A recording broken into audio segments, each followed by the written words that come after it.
Since Sir Divish's colours still aren't flying over Talmberg, I suppose we'll be attacking. Just so. That Istvan's a stubborn bastard. All right, when do we start? There's no reason to wait. Are you really ready? If you need to rest or anything, we can still wait. You won't have another chance until we've won the day. Or until your final rest. I'm ready. Glad to hear it. We're going to attack on two fronts. The north gate and the west wall, which will scale with ladders. The attack will be split into different stages. Taking the outer walls, the inner bailey, and finally the core of the castle and the tower. How are we going to attack the gate? We'll try to do as much damage as we can with the trebuchet first. Kaiser claims he can even hit it directly. Even if that's true, we'll have to charge through a downpour of enemy arrows all the way to the portcullis. Portcullis? Fortunately, it's wooden, so we'll be able to break it down. But dealing with the defense in the bailey won't be easy. And what's the plan for attacking the west wall?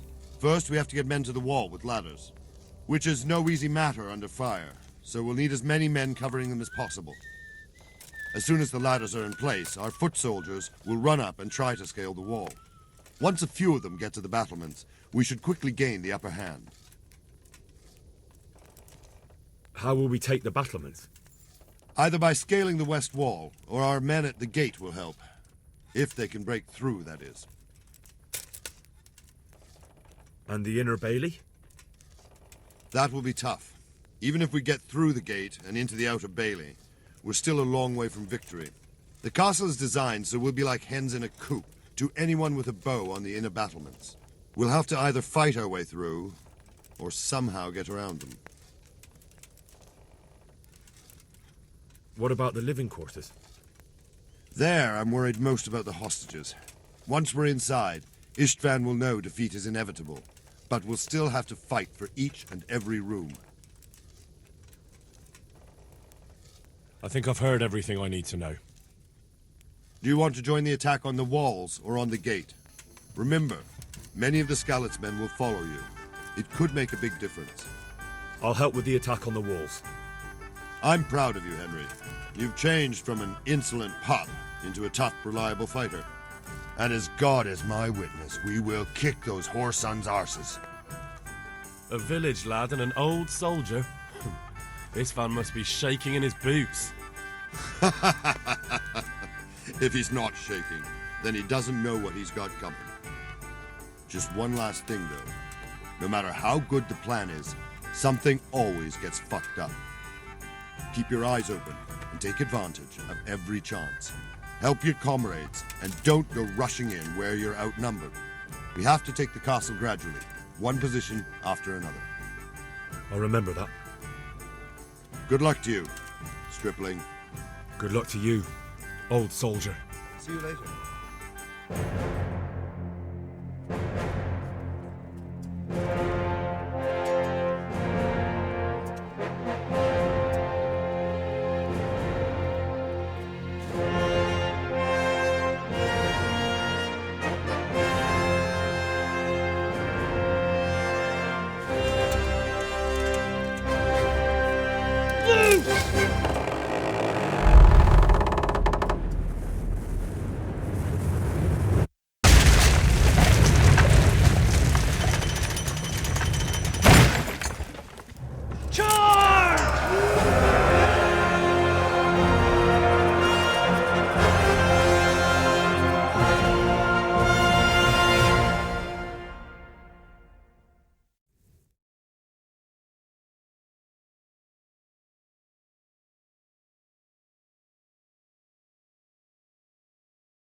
Attack! At them!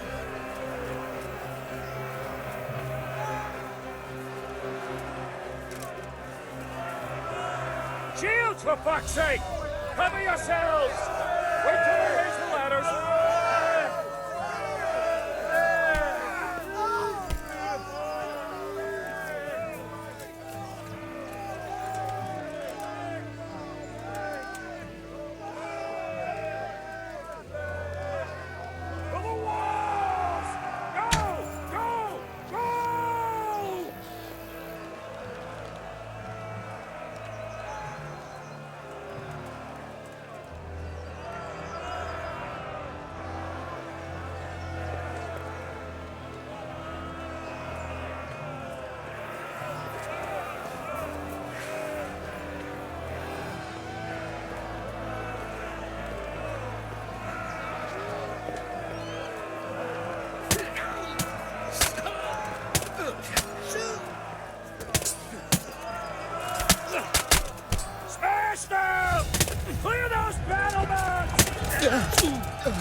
Smash them! Clear those battlements!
We've got them!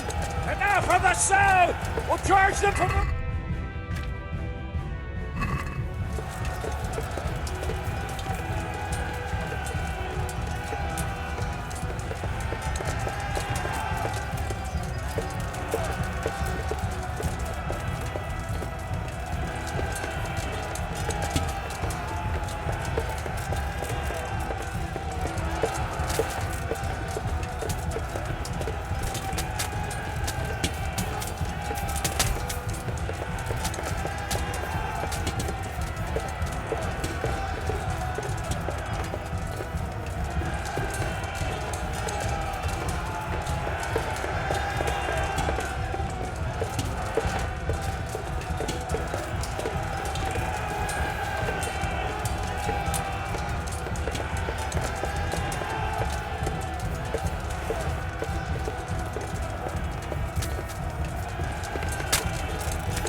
Sir, we should give the order.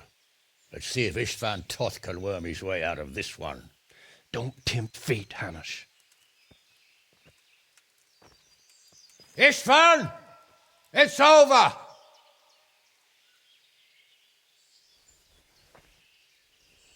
You want us to come and get you? I wouldn't advise that. Your friend Divish wants to see his wife alive again. And Sir Radzig? Are both hostages unharmed? For now, Hanush, unless circumstances change. Well, I'm glad to hear it. My guest is also safe and sound, but he's also quite keen to go home. I imagine you feel the same way.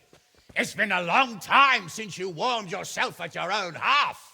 I'm in no hurry. I've plenty of supplies here, grand view and excellent company. What more could I want? Your freedom! Freedom? Freedom to get an arrow in the back? Sir, we're all noblemen here, all bound by honor. I give you my word as a knight and lord, and that of my companions.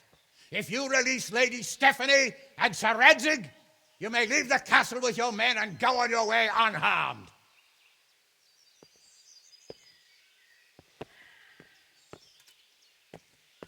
And just how far will we get? What good will it do me if your men attack us in the woods instead of here? If you give me your word of honor that you will leave and never return, I promise you safe passage to the boundary of this fiefdom.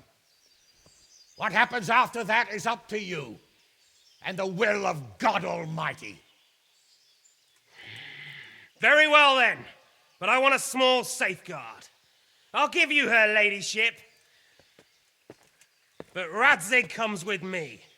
I'll release him in Skalitz. Out of the question! Is our word not good enough for you? Is mine not good enough for you? I swear I'll release him when I get to a safe distance. I'll go with him, Hanush. Let the Lady Stephanie have her freedom now. Father! Don't worry, son. I trust Lord Toth's self-interest more than his word. He wouldn't be fool enough to harm me. If you're certain, Radzig. Prepare horses and supplies, and tell your men to pull back. We'll come down. You heard him. Get to work. And any man who breaks this truce answers to me. So, are you really going to let them go? My word is my bond, Henry. He's a cutthroat and a liar. Good men are dead because of him.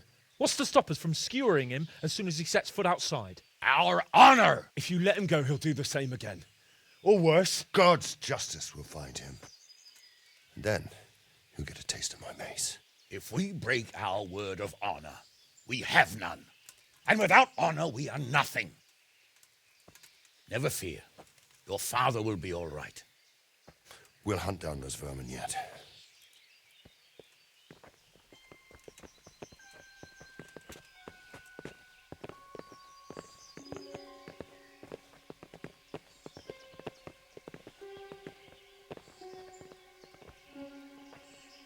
Bring the horses.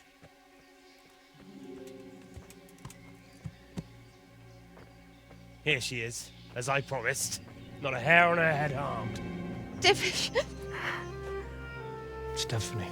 Forgive me, husband. I'm sorry For what? for letting them into the castle. Come now, my dear. You're not to blame. I didn't know who he was. He said he was your friend. Never mind. Did he hurt you? No.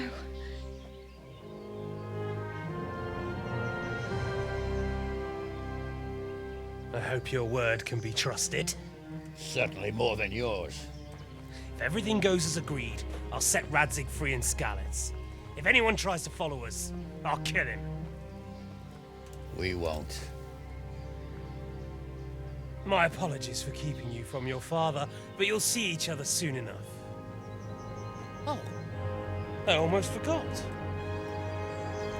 Your sword. I expect you'll want it back after all the trouble you went to. Actually, you know what? I think I'll keep it. As a memento. This isn't over. I'll find you. I look forward to it. Yeah!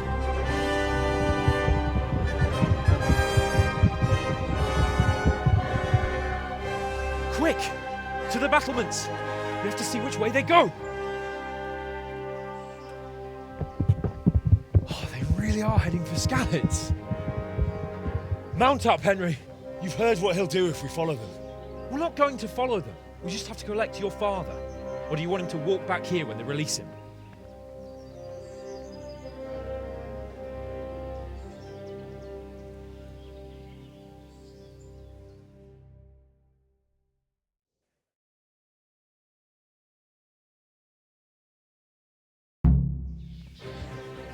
Yeah.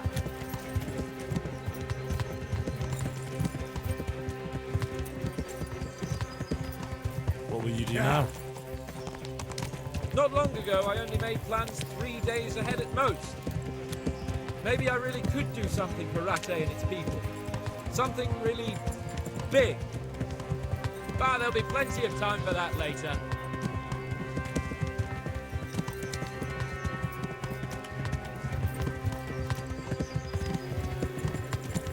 The way you found Tom, sneaking into Brannick all on your own, well, what I mean is, hats off to you, Hal. You wouldn't catch me doing that. Truth is, I didn't think much about it. I just felt I had to do it.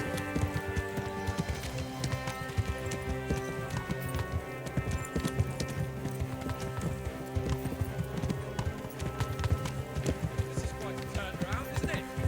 What do you mean? How long have we known each other? A few weeks? Something like that. Before that, I was chasing wenches around Rattay and you were digging turnips. And now look at us. A pair of veterans. I was an apprentice blacksmith, not a turnip digger. Same difference, you silly bugger.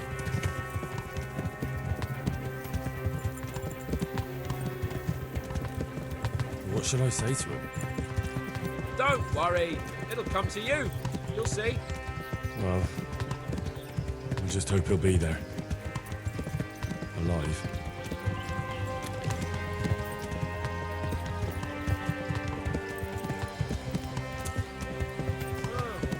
What do you think? Tom keeps his word? He's a noble, right? Yes. So am I. So Radzig will be there.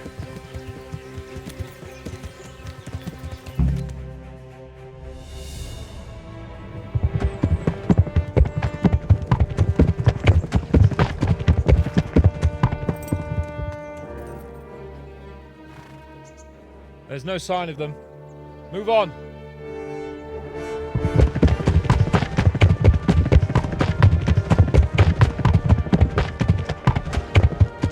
There!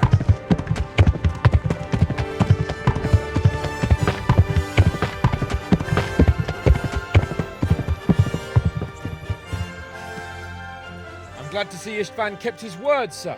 Not half as glad as I am, Your Grace. Well, we kept our word too, and now Toth has had his head start and he's fair game. Which way do they go? To the north, but I would be careful, Sir Hans. Fear not, Your Grace. I have twice as many men as he. Well, I won't keep you any longer. I'm sure the two of you have a lot to say to each other. Let's go!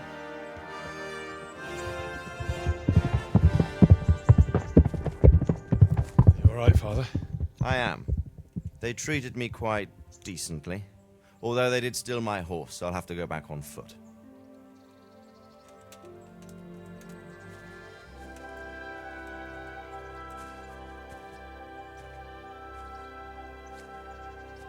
It looks like it's all over. Not by a long shot. It won't be over until we get this mess cleared up. And catch that bastard. How could we let him go? Would you rather we killed him? Even if it meant Lady Stephanie and I died too? No, of course not. But what was to stop us from killing him after the exchange? Honor? Honor? If the word of honor of a nobleman could not be trusted, then he would never have agreed to the exchange. And where's the honor in abandoning your son? You know how it is. We were young. It happened. And I couldn't marry a commoner. Then your father, Martin, came along and took care of both of you. He knew it. What? That I was your father? Certainly. He was a great man. He took you as his own. And always kept an eye on you. Of that you can be sure. I know so little about his past. He told you nothing? Oddly enough, even though you don't have his blood, you're very like him. When he was around your age, he became bored of his trade and set out to see the world. He lived through many adventures, even fought in a war. In a war? Yes, in Poland, I believe. And I don't think he cared much for it. That's why he wanted me to stay at home. He spent some time in Prague, then settled in Kuttenberg. But it seems he quarreled with someone there and finally ended up here. You know the rest. I loved him, but even so, I somehow always had a feeling I didn't quite fit in. It was in your blood, I suppose.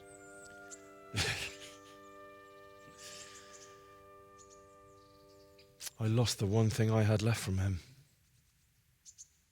Your sword. Ah, the sword. It's not my sword. It's yours. For a moment there, it was so near, yet so far. Oh, well, it can't be helped. It was almost within my grasp, but just then I had something else on my mind. Well, I think we may yet have a chance to get it back. This business with Toth is not yet over, unfortunately. That's a chance I'd welcome. Not just to get the sword, but that bastard Istvan too. And then I'll find that German whoreson who torched Skalitz, and I'll slay him with it. I'll never forget his face. Or his name. Marquardt von Aulitz. Those are noble intentions, son. But don't forget there are other things in this world that are worth living for. Like what? Look around you. Blue skies overhead, green grass underfoot, beautiful girls. Good wine, a few good friends, and a fine steed under your backside. Those are things worth living for. Though I can't deny that swine who killed your mother must pay for what he did.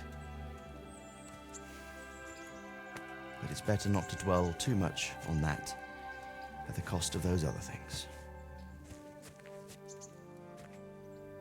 On the subject of steeds, I think we'll have to ride like the Knights Templar.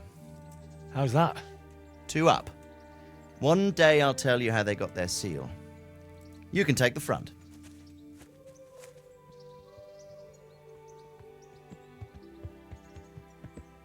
It's like I always imagined it would be, teaching my boy to ride. Although it would be better if you're a little smaller. My word, it's all go today, isn't it? I wonder who this is. I think I know. It's Margrave Jobst. The king's cousin?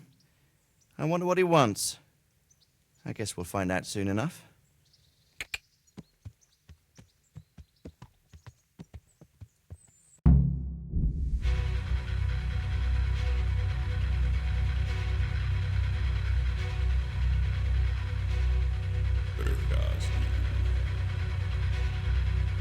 Město mě vřele vítá ve svém nitru.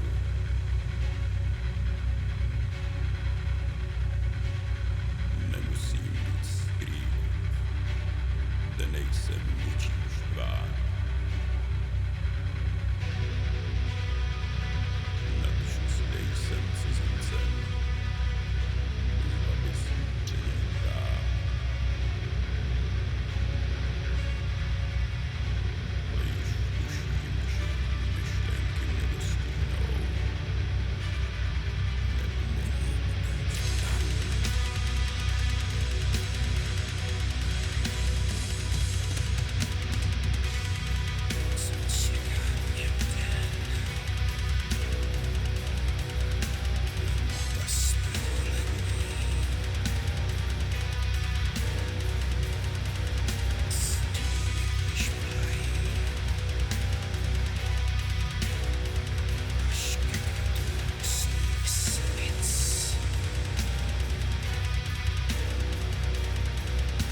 Doing well, son. Father. Come now. You know who sired you. That doesn't matter now.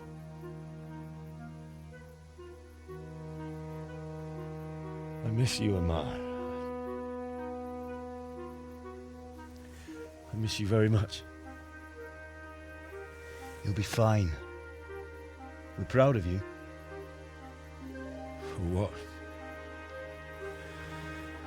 I let you down. I lost the sword.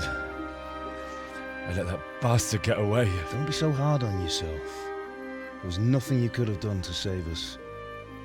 And someone has to live and carry the torch. As for the sword, it's just a thing. You didn't want me fighting. Now look at me. Standing up to evil isn't the same as sowing its seeds. You did what was right.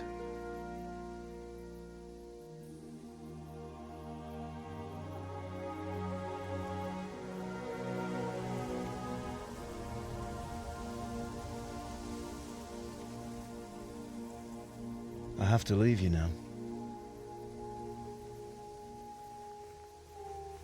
Oh, please. You know I can't stay.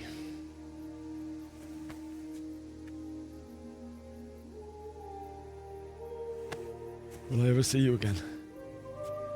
God knows.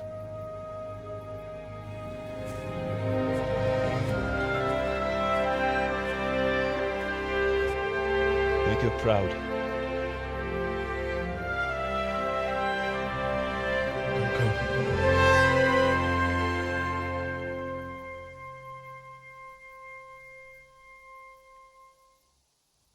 Don't go. Oh, don't go. No. What on earth were you dreaming about? I couldn't wake you, and it's well past dawn. Sir Radzig wants you at the upper castle. The lords are in council with Jobst. Right. I'll go straight away.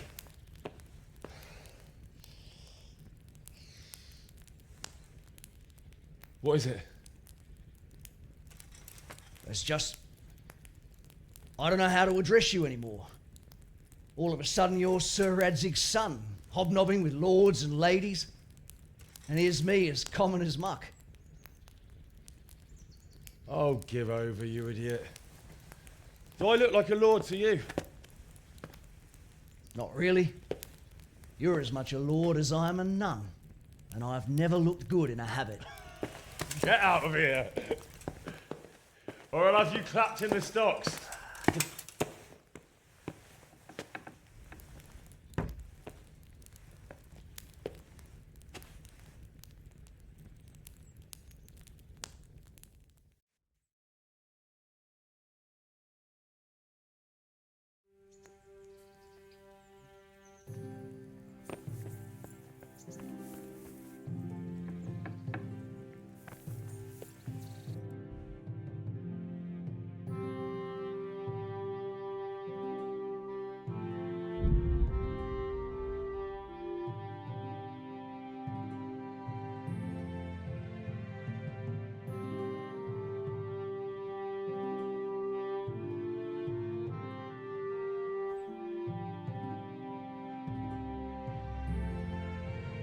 Ah, Hal.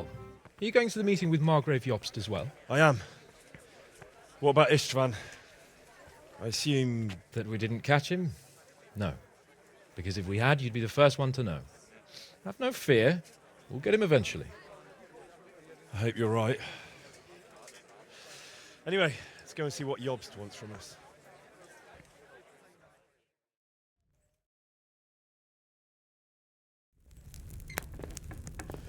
My lords, Christ's blessings on you all. And on you, Lord Capon. And this is my son, Henry. I didn't know you had a son, Sir Radzig. It came as a bit of a surprise to young Henry, too. This gentleman here is John II of Liechtenstein, a member of my council. I'm honored, gentlemen. Come join us. Margrave Jobst was just about to tell us the reason for his visit. Your Grace. I'm sure we're all agreed, Your Graces, that all this unrest must come to an end. This kingdom needs a king. Question is, which king? My cousin, Wenceslas IV, who is being held in captivity. I have to confess, my lord, that your answer surprises me a little. If I'm correctly informed, until recently you sided with your other cousin, Sigismund. That I cannot deny, and I have always stated my position plainly. But times have changed. How have they changed, Your Grace?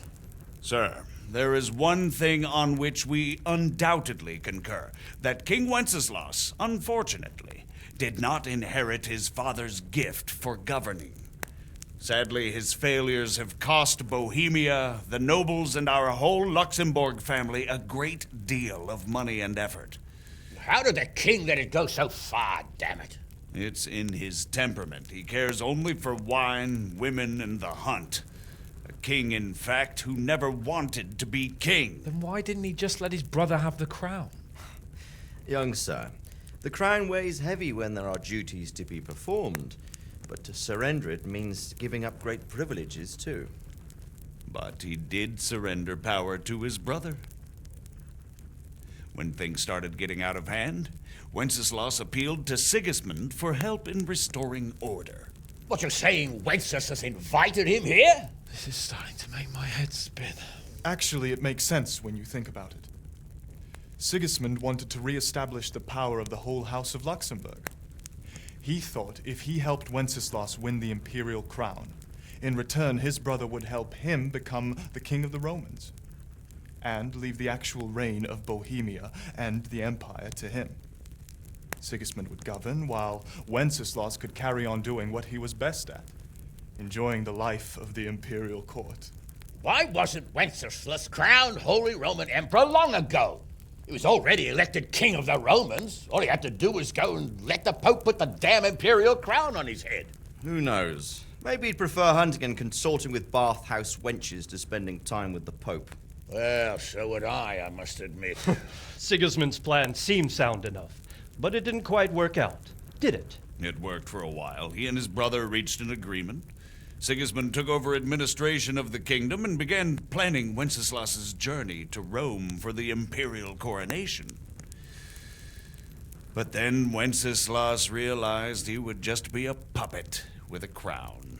I must say, Margrave Jobst, Wenceslas and Prokop behave rather like naughty children in need of a good clout about the ears. Sigismund would agree.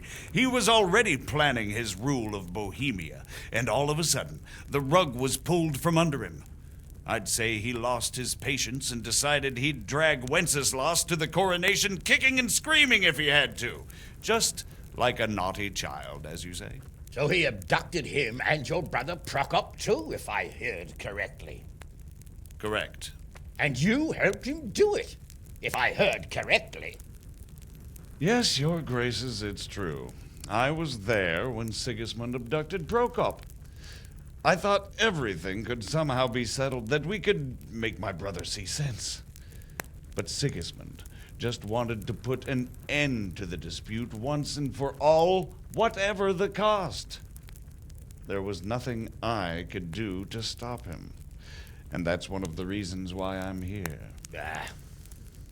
The worst of it is that it was all for nothing. Instead of putting a stop to the revolt, it escalated it, and the result is this chaos we have today. That's true enough, sir. But I must admit now, I'm not sure what your position is. The king is incompetent, but we must protect him? The simple truth, gentlemen, is that for all of Wenceslas's faults, we have no one else. So we'll have to make do with his idleness. People like him, though. But what can we do now? Sigismund has the League of Lords behind him. Otto von Bergolf, Heinrich von Rosenberg. The situation has gotten completely out of control. Now even the nobles of the League of Lords are realizing that Sigismund wasn't the right choice. So now Bergolf is on your side? Are we to assemble an army together with him and face Sigismund on the field of battle? We're not in Hungary now. Such affairs may be settled elegantly.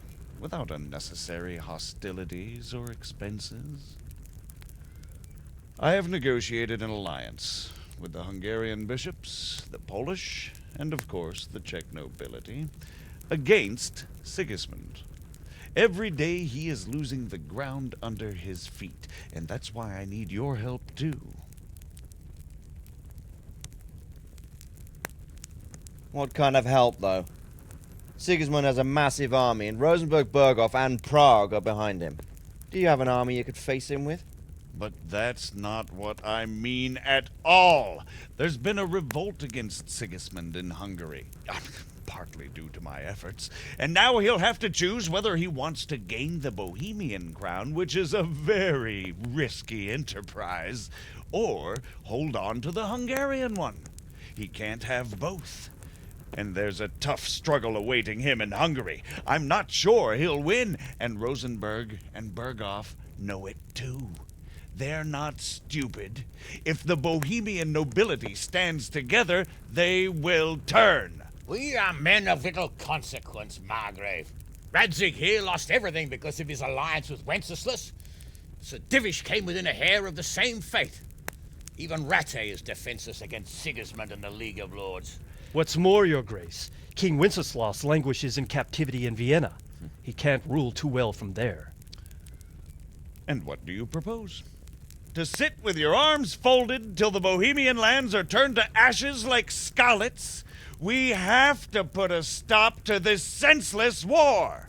And do you know, sir, what the true position of the League of Lords is? I'm not on the best of terms with them at this moment, so you'll have to ask them yourselves. Yes. Why not? I'll go and visit Berghoff at his castle and we'll see what he tells me. You know, that's not such a bad idea, young sir. True. Though a little risky. I doubt Berghoff would harm a blue-blooded envoy. And you can find out what he has to say about developments and what the League of Lords is planning. Then we'll decide what to do next. I'll help you compose a letter to him. I'd like Henry to come with me. Why not? He's proven himself an able investigator, and he'll also be a good bodyguard if anything should happen. And I'll send Sir John here to Gutenberg to be my eyes and ears there. I believe both your reports will help us get a better grip on the situation. When can you set out? Just as soon as I've packed my things. Excellent. Margrave Jobst and I will draft a letter. Get ready, and we'll meet back here.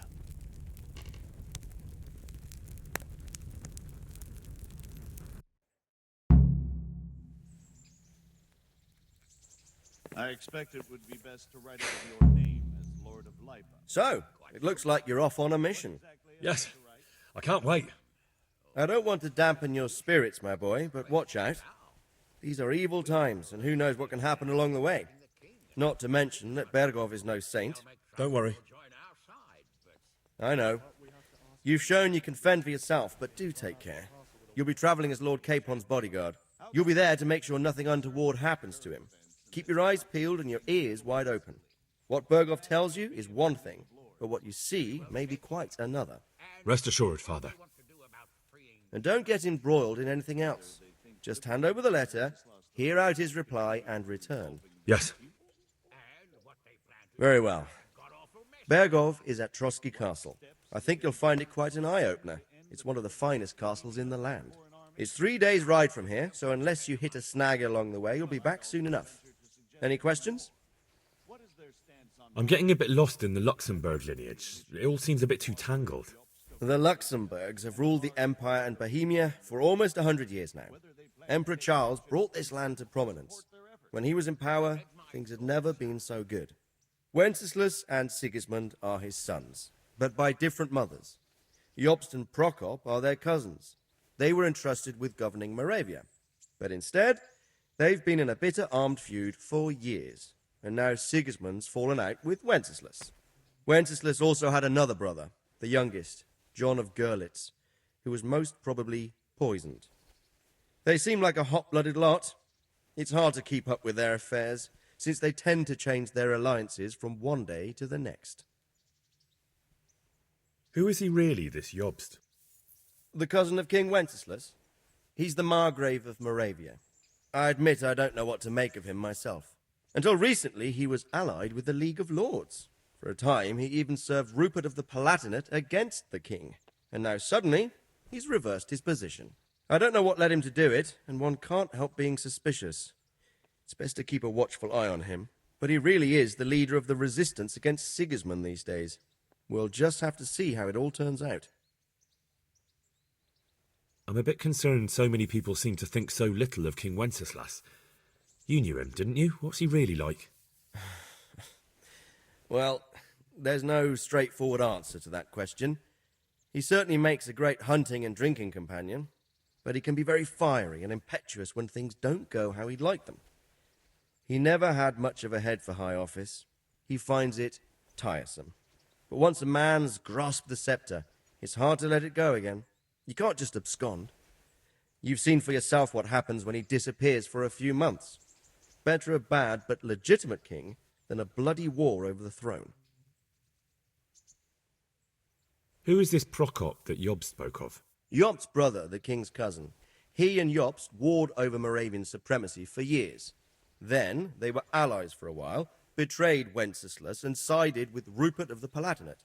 But after Sigismund abducted Wenceslas, Prokop fomented a revolt against him, and Sigismund had him captured. Politics. Make of it what you will. I, for one, can't make head or tail of it most of the time. The League of Lords and that Berghoff we're off to see. Who are they exactly? The lords of the powerful houses. Heinrich of Rosenberg, Otto of Berghoff, Heinrich of Radetz, and others. They're unhappy with the way their influence declined after Wenceslas surrounded himself with the lesser orders of nobility. They abducted the king years ago and made him bow to their will. They got away with it that time, and now they've joined forces with Sigismund and done it again. But now it seems that Sigismund's behavior is starting to rub them up the wrong way, so they may well be thinking twice. We'll see what Berghoff has to say. I don't know all that much about Sigismund. He's the king's younger brother and king of Hungary in his own right. 7 years ago, he led a crusade against the Turks and was defeated at Nicopolis. Some say it was due to the recklessness of the French knights, most of whom were mercilessly slaughtered. Sigismund is ambitious and capable. He might well make a better ruler than Wenceslas, but he's arrogant, and to our misfortune, brutal. Not long ago, he himself was held captive by the Hungarian nobility. They dislike him as much as some of the Czech and German noblemen do his brother Wenceslas. Ironically, Wenceslas joined forces with Jobst to liberate him. And now this is how Sigismund repays his brother. There's no doubt about it, God does move in mysterious ways. Rupert of the Palatinate. That's a name I hadn't heard before today. Rupert is the Prince-Elector of the Palatinate. What's a Prince-Elector? The Prince-Electors are dignitaries of the Holy Roman Empire who have the right to elect the King of the Romans, who would then be crowned Holy Roman Emperor by the Pope. Rupert took the title for himself with the help of 3 other Prince-Electors, even though Wenceslas had already been appointed. Some of the nobility in the empire recognized Rupert's claim, but when he went to Rome to be crowned emperor, it turned into a fiasco. Now he's doing his utmost to get Wenceslas to acknowledge him, but so far without success. So, now we have 2 kings of the Romans. Jobst sided with Sigismund for a while, but now he's switched allegiance. He seems to do that quite a lot. That young man, Sir John of Liechtenstein. Why is he here? The Liechtensteins are a powerful Austrian family with estates in Austria and Moravia. Sir John sits on Jobst's council. Since the king's being held captive in Vienna, I suppose it makes sense to have a powerful Austrian house as allies. It could be very useful. That's about all. Very well. Take the letter from Sir Hanush. And good luck, son. So what do you...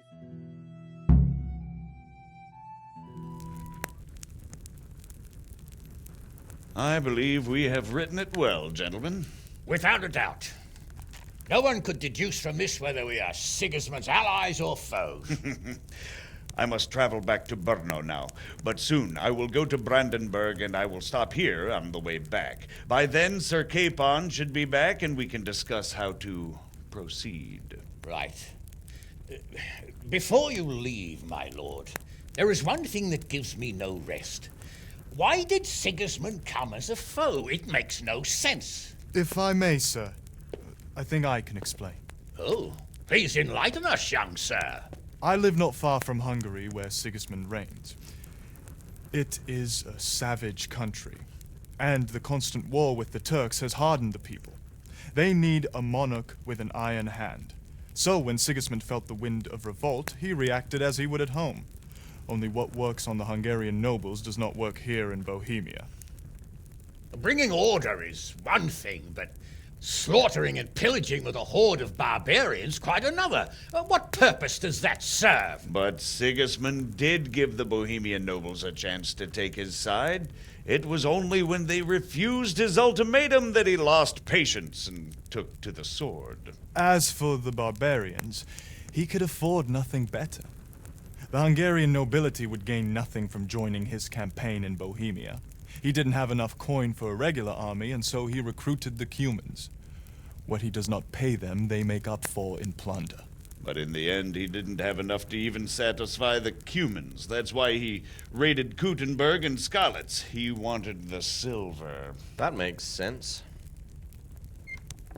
My lords, how's the letter coming along? It's done. Then we can be on our way. Now remember what we said, boy. All you have to do is deliver the letter, listen to the answer, and come back here. Don't provoke Berghoff in any way. Provoke? Me? Never, Uncle. We'll be back in a few days. Farewell, your graces. Come, Henry, my men are waiting. I wish you Godspeed.